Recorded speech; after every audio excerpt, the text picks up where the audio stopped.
Y vamos a continuar hablando de uno de los temas que tenía Felipe Gallegos. Hoy viernes comenzó a regir la reducción de jornada laboral de 45 a 44 horas semanales para aclarar muchas dudas que siguen manteniéndose, por cierto, respecto a esta implementación.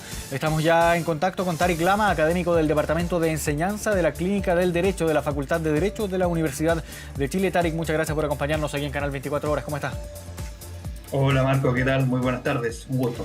Hay varias dudas que quedan respecto a la implementación y quizás seríamos injustos en decir que una es más principal que otra, por decirlo de alguna forma, pero ¿cómo finalmente se implementa en la mayoría de las empresas? Porque la semana pasada salió el último dictamen de la Dirección del Trabajo, que fue bien polémico, fue bien criticado también por la Cámara de Comercio de Santiago, que indicaba que esta reducción por minutos, es decir, de estos 12 minutos diarios que se hablaba, no cumplía con el espíritu de la ley y decía que si es que no había acuerdo entre trabajador y empleador, esto debía finalmente implementarse con la reducción de 1 hora en el último día de la semana, el día viernes. ¿Cómo se implementa finalmente esta normativa, Tarik? Bien, Marco, lo primero que tenemos que aclarar es que la ley ordena o instruye a dos instituciones para poder interpretar precisamente la normativa laboral. La primera es la que todos conocemos, que es la Dirección del Trabajo. La segunda son los tribunales de justicia. Entonces, lo primero, eso es importante porque han salido profesores de derecho, han salido trabajadores, empresarios, ¿no?, dando su interpretación, pero en estos casos la verdad es que lo relevante y la interpretación que a nosotros nos debe regir es la interpretación que da precisamente la Dirección del Trabajo para este efecto. Y si es que no nos gusta, los tribunales. En este orden de cosas, lo que ha dicho precisamente la Dirección del Trabajo es que en caso de no mediar acuerdo, ¿no?, en este diálogo que se debe generar, porque tenemos que recordar que la norma lo que busca es fomentar el diálogo entre empleadores y trabajadores para que juntos se pongan de acuerdo. Pero en el caso que no se puedan poner de acuerdo para reducir esta jornada de 45 a 44, lo que ha dicho la dirección es que en el caso de los trabajadores que laboran 5 días, se le debe reducir 1 hora de trabajo en una de esas jornadas. Y si laboran 6 días, 50 minutos en una y 10 minutos en otra. Esa es la interpretación en este momento oficial y por lo demás es la que precisamente tenía como espíritu la norma. Porque lo que busca, y esto no nos podemos olvidar, lo que busca la norma es conciliar la vida familiar con la vida laboral. Si yo salgo 12 minutos antes, la verdad es que poco puedo conciliar mi vida familiar con la laboral. Eso fue lo que interpretó la Dirección del Trabajo. Ahora, nosotros conversamos la semana pasada con la presidenta de la Cámara de Comercio de Santiago, quien criticó este último dictamen emitido por la Dirección del Trabajo y mencionaba que uno de los artículos transitorios de la ley establecía que si es que no había acuerdo entre trabajador y empleador, instruía a la empresa a unilateralmente establecer esta reducción de jornada por minutos diariamente. ¿Hay alguna posibilidad de que esto se pueda llegar a judicializar después? Si es que una empresa quizás no está de acuerdo y quiere reducirlo unilateralmente por minutos y el trabajador no está de acuerdo, ¿hay alguna posibilidad de llegar a una instancia judicial después de esto? Por supuesto, por supuesto. Está precisamente los juzgados de letras del trabajo, los llamados a resolver cualquier contienda que pueda generar esta aplicación de la norma. Y por otro lado, también están las Cortes de Apelaciones, que a través de la acción de protección podrían perfectamente impugnar el criterio o intentar impugnar el criterio que está hoy en día aplicando la Dirección del Trabajo. Pero también quiero ser claro en el punto, no es que la ley habilite a poder distribuir en minutos. Bien, la ley lo que dice es que en caso de existir desacuerdo, es el empleador que tiene que tomar la decisión. Y lo que hace la Dirección del Trabajo es decir, bueno, esa decisión tiene que ir en línea con el espíritu de la norma, que es lo que ya mencioné, ¿no? Poder compatibilizar estas ambas vías, la laboral con la familiar. Y por eso es que dice, bueno, como hablamos de una ley que busca reducir horas de trabajo, tenemos que reducir a lo menos 1 hora de trabajo y no 12 minutos. ¿Bien? Pero no hay ninguna parte de la norma que diga que se debe reducir 12 minutos o una cantidad de minutos. No va en esa línea. Claro. Ahora, en caso de que un trabajador esté de acuerdo, podría, por ejemplo, intentar llegar a un acuerdo con su empleador y decir, me conviene, no sé, trabajar media hora menos por 2 días, por ejemplo. ¿Se puede llegar a una instancia como esa? Sí, se podría, sí. De hecho, conozco casos precisamente en que han identificado 2 días, bien, han elegido de mutuo acuerdo 2 días y han tenido una reducción de 30 minutos en cada día. También podría ser. Pero siempre que haya acuerdo. Claro. O sea, aquí el punto pasa cuando no hay acuerdo. Cuando no hay acuerdo, quien toma la decisión es el empleador. Y en eso no cabe duda. Pero lo que dice la dirección es, bueno, ¿cómo toma la decisión el empleador? Ahí es donde está la discusión. ¿Bien? Y la dirección del trabajo ya zanjó esa discusión. Ahora, si hay personas o hay empleadores que no les gusta esa discusión, está la vía judicial para poder impugnar. Ahora, ¿qué pasa si es que una empresa no informó a sus trabajadores de esta reducción y intenta mantener la jornada tal como está o intenta establecer una medida unilateral y definir una reducción de jornada sin mencionarle, sin consultarle al trabajador cuál es su opinión al respecto? Sí, la verdad es que esta norma empieza a aplicarse a partir del día de hoy. Por lo tanto, todo aquel trabajador o grupo de trabajadores, ¿no?, organizado a través de un sindicato que esté en una empresa que no se está aplicando, yo recomendaría hacer la denuncia en la Inspección del Trabajo. Ya. Y ahora, ¿qué pasa, por ejemplo? Puede ocurrir que en muchos casos un trabajador o una trabajadora ya haya estado previamente trabajando 40 horas, 41 horas, 42 horas. Una empresa puede, en virtud de la implementación de la ley de 40 horas, que inicialmente reduce a 44 horas, subirle las horas para llegar a las 44. Si es que estaba, por ejemplo, con 42, le puede decir, ¿sabes qué? Se implementa la ley, vas a tener que trabajar 44 horas. ¿Se puede hacer eso? A ver, el problema que yo veo en este caso hipotético entra a jugar otra institución, que es la institución de los derechos adquiridos. Bien, si un trabajador o trabajadora, por ejemplo, ya lleva más de 3, 4 meses, bien, con una jornada de 40 horas, y ahora el empleador dice, chuta, me equivoqué, yo pensaba que eran 40 horas y son 44, si ya pasó un tiempo prudente, que la norma no determina cuánto es ese tiempo prudente, pero yo determinaría sobre 3 meses, bien, podríamos ya entender que hay un derecho adquirido para el trabajador y por lo tanto la empresa ya no podría echar pie atrás. Y en ese caso, ¿qué hace un trabajador? Si es que, por ejemplo, en el caso hipotético, se topa con la información de que su empleador le indica, ya no trabajas más 42 horas, vas a trabajar 44 porque se implementa la ley. ¿Qué puede hacer el trabajador en este caso? ¿Dónde recurre? En ese caso, sí. En ese caso, en el mismo camino que en el caso que no se estuviera cumpliendo la normativa de 40 horas. O sea, en primer lugar, hacer la denuncia o solicitud de fiscalización en la Dirección del Trabajo para que se abra un expediente administrativo y la Dirección del Trabajo designe un fiscalizador, fiscalice y sancione en caso de constatar esta irregularidad, y en caso que no estemos de acuerdo con esa decisión, podríamos terminar también en los tribunales. Ahora, una pregunta que quizás escapa un poco del derecho mismo, pero ¿tendrá la Dirección del Trabajo la capacidad también para fiscalizar la cantidad de denuncias que puedan llegar a surgir en este tiempo? Fiscalizarlas a tiempo, me refiero, porque si son, yo desconozco cuántos fiscalizadores son, pero si son pocos, si hay muchas denuncias, se va a generar aquí un cuello de botella también para la fiscalización de la implementación de esta normativa. Sí, la verdad es que es una pregunta difícil de responder de mi parte, digamos, pero sí puedo señalar que la Dirección del Trabajo cuenta con el personal a lo menos suficiente para poder desarrollar las fiscalizaciones, y por otro lado, en el caso que la Dirección del Trabajo o los trabajadores no tengan respuesta por la Dirección del Trabajo, siempre es posible acudir a tribunales.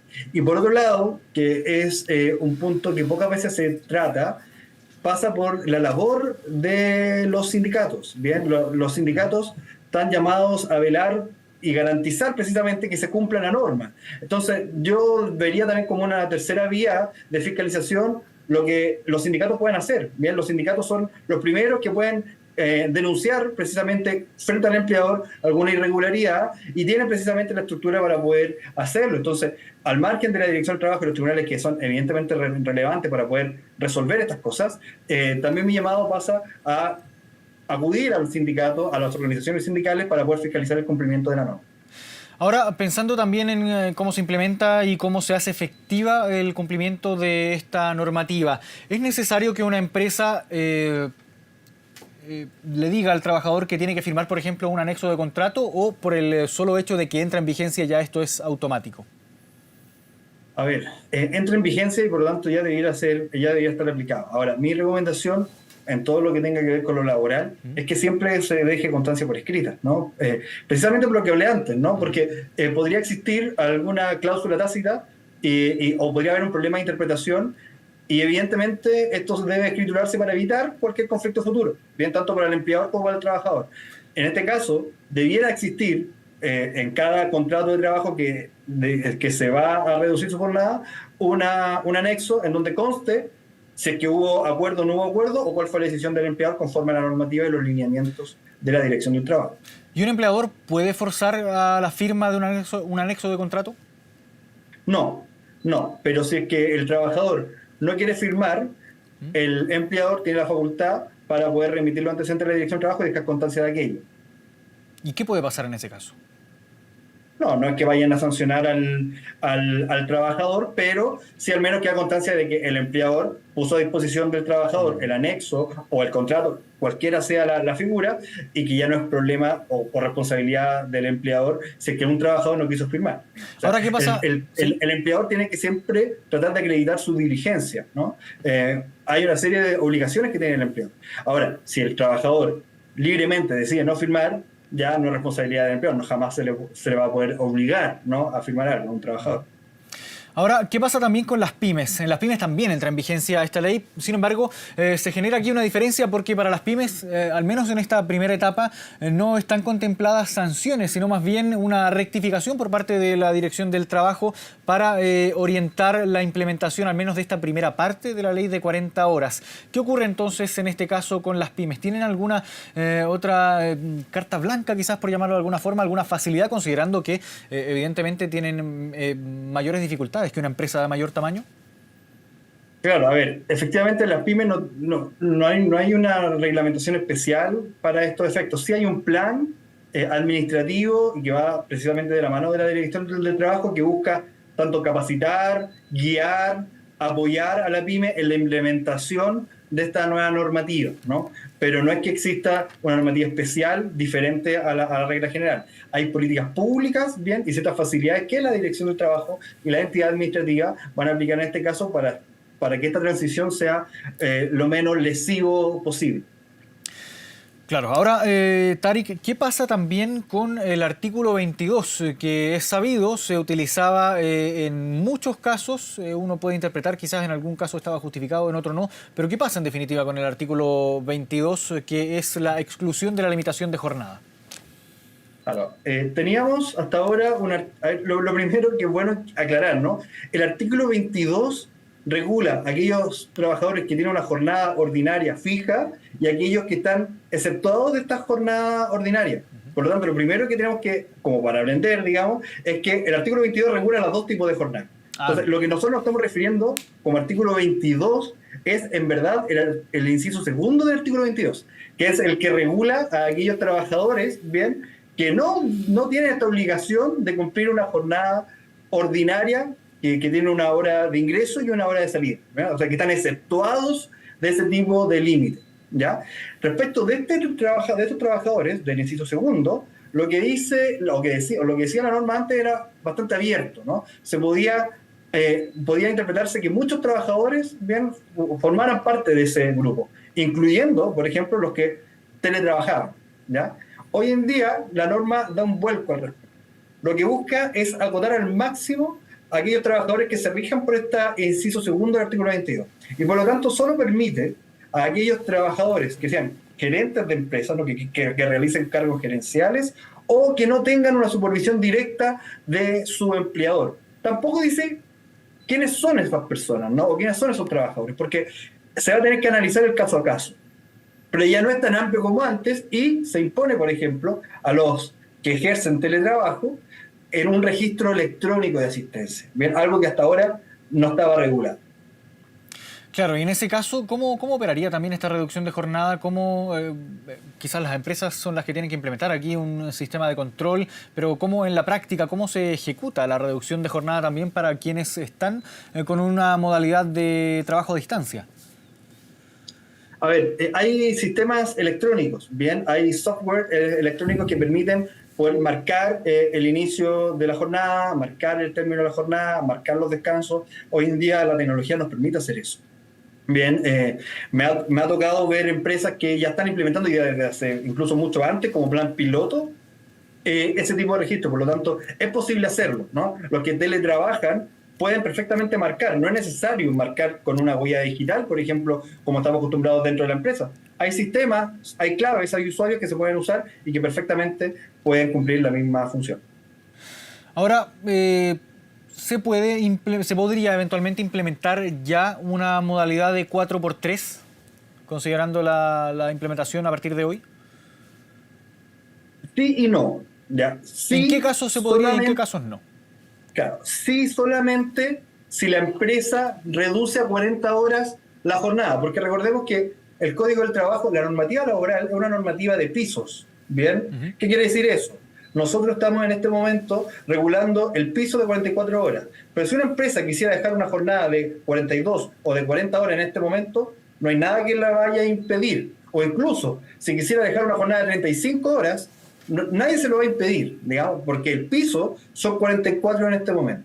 Dicho esto, si una empresa decide reducir a 40 horas el día de hoy, ahí podríamos aplicar la jornada de 4x3, ¿bien? ¿Por qué? Porque ahí tendríamos un límite máximo de 10 horas al día, porque nuestra normativa nos permite trabajar máximo 10 horas, ¿no? Entonces, si aplicamos con las 44 horas, ¿bien? Una jornada de 4x3 no nos daría los números, ¿no? Entonces no podríamos Claro. aplicar precisamente dicha jornada con la cantidad de horas que hoy en día se tiene que trabajar como piso legal, ¿no? Porque, Claro. insisto, la empresa siempre puede ir un poco más allá. Claro, o este tope legal más bien. Y en caso, por Exactamente. ejemplo, si, a ver, aquí poniendo también en caso hipotético cosas que a uno se le van ocurriendo dentro de este marco de las 40, entre 40 y 44 horas. Por ejemplo, si una empresa decide reducir la jornada laboral de sus trabajadores a 40 horas, ¿podría haber una modalidad distinta quizás al 4x3 o a mantener las 5 jornadas, pero distribuir la cantidad de horas de una forma quizás un poco más personalizada, por llamarlo de alguna forma? Por supuesto, Marco. O sea, la norma permite poder tener una jornada que vaya de 4, 5 o hasta 6 días de trabajo a la semana, ¿bien? Y por lo tanto tener uno, 2 o 3 días de descanso, ¿bien? Con el límite de 44 horas. Si aplica 40 horas, esa bolsa de 40 horas podría distribuirse perfectamente en las jornadas que decía la empresa tener, siempre y cuando se adecue a los límites que acaba de mencionar. Claro. Claro. Y ahora pensemos, sigamos ahondando en el artículo 22, que también genera muchísimas dudas por las personas o el tipo de trabajos que pueden estar regidos bajo el artículo 2, perdón, el inciso segundo del Inciso segundo. artículo 22, que es el que regula específicamente la exclusión de la limitación de jornada. ¿Quiénes no podrían estar bajo el inciso 2, el inciso segundo del artículo 22? Aquellas personas que ya tienen una jornada determinada. Por ejemplo, si yo entro a las 9 de la mañana y salgo a las 5 de la tarde, evidentemente no estaría dentro del inciso segundo, porque el inciso segundo es para aquellas personas que no tienen este límite de jornada. Por ejemplo, si yo fuera un gerente de empresa o un gerente general, cualquiera, digamos, yo probablemente no voy a tener que entrar a las 9 y salir a las 5. Probablemente voy a tener una reunión a las 9, después voy a tener que irme a otro lado para tener una reunión a las 3, voy a tener que hacer un informe a las 5 de la tarde y así. Probablemente voy a tener una jornada interrumpida, pero no marcada con un inicio y un término. Bien, eso no quiere decir en caso alguno que van a tener que trabajar por sobre las 44 horas. No, la idea es precisamente respetar ese margen. Pero aquellos trabajadores, bien, que tienen un horario de ingreso y un horario de salida, esos son trabajadores que no puede aplicarse el inciso segundo. Y es súper importante tu pregunta, Marco, porque hay muchos trabajadores al día de hoy que tienen una jornada del artículo 22 inciso segundo, pero la empresa le exige cumplir un horario. Eso es una ilegalidad, ¿bien? Y si llegara a Es pasar bueno algo aclarar así... eso, Tarik. Sí. Estar bajo el inciso segundo del artículo 22 entonces no implica que uno tenga efectivamente que cumplir esta cantidad de horas. ¿Podemos ahondar un poco A ver, esto? claro. Para no generar esa confusión, porque uno entiende que igual de todas formas tiene que cumplir, por ejemplo, las 9 horas o las 8 en este caso. Se genera ahí de todas formas esta confusión entre el inciso segundo del artículo 22 y cumplir las 44 horas. Claro. El inciso segundo son aquellos trabajadores exceptuados de esta limitación de jornada marcada por un inicio y por un término, ¿cierto? Entonces, Esos trabajadores son los que no tienen, inciso segundo, no tienen ese inicio ni ese término marcado. No, no trabaja de 9 a 5, un Claro. ejemplo, ¿no? Mientras que los que están por el inciso primero son aquellos que se les aplica una jornada ordinaria de trabajo que sí está limitada por un inicio y un término. ¿Bien? ¿Qué es lo que yo mencioné recién, ¿no? Que hay ciertos trabajadores en ciertas empresas que en su contrato dice que están regulados por el artículo 22, inciso segundo, vale decir, sin este límite de inicio ni de término, pero que la empresa sí le exige un inicio y un término. Eso sería una irregularidad, una ilegalidad que podría ser sancionado por la Dirección del Trabajo y también por los tribunales de justicia. Claro. Ahora ya para ir finalizando esta conversación, considerando todo lo que hemos conversado, los aspectos en los que los trabajadores puedan tener dudas, los aspectos también en los que los empleadores puedan tener dudas, la forma de acudir al Estado para resolver esta situación. Sí. A ver, como ya le he mencionado, hay dos vías. Bien, por una está la vía de la Dirección del Trabajo, que se conoce como la vía administrativa. Bien, aquí los trabajadores pueden hacer, como se conoce también, denuncia o una solicitud de fiscalización. ¿Ya? Esto se tiene que hacer presencialmente en las inspecciones del trabajo o también a través de la página web de la Dirección del Trabajo. Bien, también está la otra vía, que es la vía judicial. La vía judicial es a través de una demanda, ¿bien?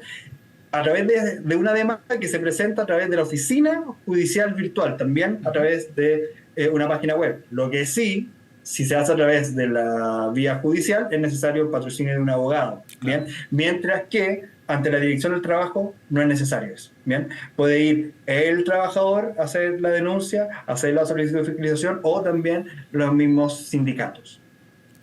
Bien, Tarik Lama, académico del Departamento de Enseñanza de la Clínica del Derecho de la Facultad de Derecho de la Universidad de Chile. Agradecemos esta conversación con Canal 24 Horas. Pedimos disculpas también por tanta ida y vuelta, porque este evidentemente es un tema que genera harta duda, es bien complejo también para los trabajadores, sobre todo para quienes no tenemos formación en Derecho, y es por eso también que se generan todas estas dudas y la forma ahí de ir resolviéndolas poco a poco. Tarik, muchas gracias por esta conversación aquí con Canal 24 Horas. Un gusto, Marco. Que esté muy bien. Luego. Chao. Chao.